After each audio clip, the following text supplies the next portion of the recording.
The structure of production. Things only get produced if there are people willing to provide resources to produce something. A hunter produces weaponry to hunt because he is willing to spend time and effort making a weapon. If the weapon fails, the hunter throws it away and tries again. Only when he makes a proper weapon that comports to the demands of the emergent order will he be able to get food. Someone will only be able to open up a restaurant if there are people who demand his food. If they don't demand his food, they won't be willing to pay for it, and this man won't be able to keep open his restaurant. For a firm to be successful, it must provide something others are willing to pay for.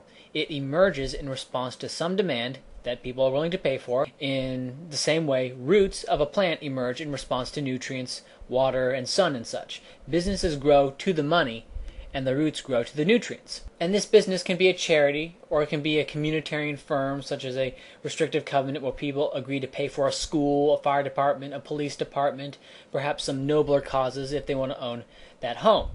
The way a root system emerges is so complex that it cannot realistically be calculated by humans. We can make models and identify the basic principles of root growth, and even get into some rather sophisticated models about what angles the roots will grow at in response to various stimuli, but it's still just a model. And do humans learn about plant growth in order to facilitate the most vibrant plant life? No! They learn about plants in order to exploit them more efficiently. And this is why monarchs are like farmers, which is better than democracy, which leads to the sludge, but I'm getting far afield. Having something managed, be it a school, mail delivery, whatever, without having prices and profit and loss is like having a root grow without any feedback mechanism. There's no way to tell if that root is a net loss or a net benefit to the plant as a whole. There's no way to tell if a state service is a net positive or negative for people generally. And the result is chaos.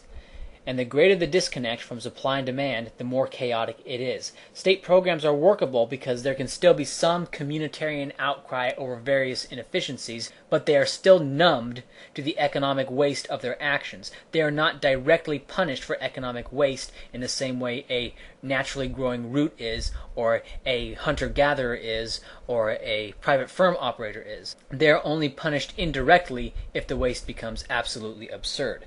If you remove prices and choices and alternatives completely and just have standardized universal programs for everything, absolute direct democracy, then the roots will not grow, capital will not be built, and the result will be decay and decline. Statism is the sludge. It is an attempt to replace that which emerges through impossibly complex human choices and actions and exchanges, rip out that which emerged so painstakingly, and then having the mass mob vote on how it is divvied up. It is chaos, it is twisting around the roots, it perverts the structure of production in a way that cannot be sustained.